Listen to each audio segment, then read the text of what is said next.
Ang kwento ni Kane. Isang araw siya ay nakilata habang nakikita niya ang mga tropa niya na nagtatrabaho. At si Kane ay naisipan niya na maghanap ng trabaho para may pera siya at di na umasa sa mga magulang niya.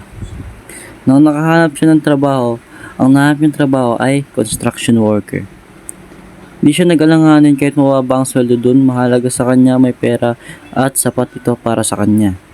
At kinausap na siya ng manager o boss niya na pumasok na bukas kasi yun ang kanyang umpisa ng pagtatrabaho.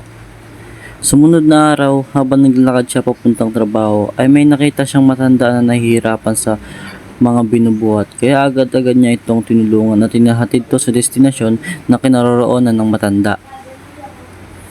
At pagkatapos ay nagpasalamat ang matanda dahil tinulungan siya nito.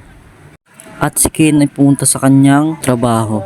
Dahil late na ito, nung nakapunta siya sa trabaho, ay nagalit ang kanyang manager. Dahil late ito. At si Ken nag-explain dahil late siya at naintindihan naman ng manager niya. Habang si Ken nagtitrabaho, ay nakita niya ang kanyang katrabaho na nahihirapan sa pagbubuhat ng buhangin. Kaya agad niya itong tinulungan dahil ang hita nito ay nanginginig na. Pinaupo muna ni Ken ang kanyang katrabaho para makapagpahinga. At nang dumating ang kanilang boss, ay pinagalitan ng katrabaho ni Ken dahil nakaupo. Si Ken ay agad-agad na nilapitan ng kanyang boss para magpaliwanag tungkol dito.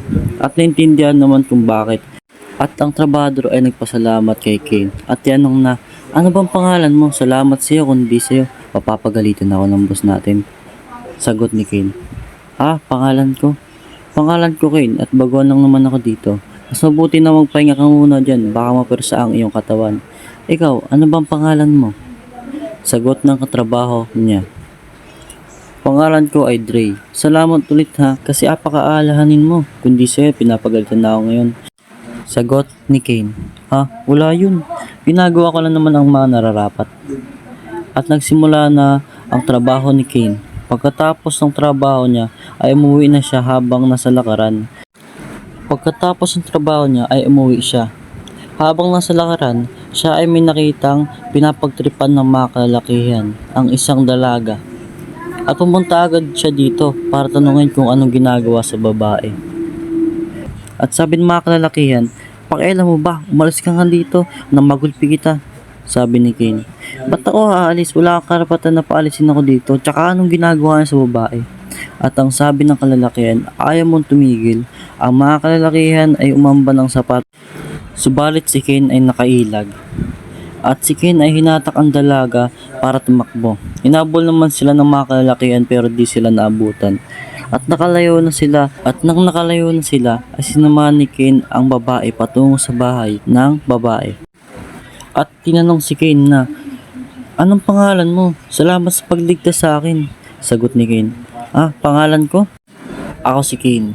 Tsaka huwag kayong pag-alagala dito tuwing gabi dahil maraming kalalakihan na papagtripan ka dito." At sabi ng babae na, "Salamat sa pag-aalala sa akin. Ang pangalan ko pala ay Sophia." At ang sabi ni Ken na, Sige. Nice to meet you, Sophia. Uwi na muna ako dahil sa ating gabi na. Baka kung ano pumapano sa akin dito." At si Ken ay umuwi na habang si Sophia ay pinapagmasdan siya. At doon nagtatapos ang kwento. At ang natutunan sa kwento ay tumulong kahit walang kapalit.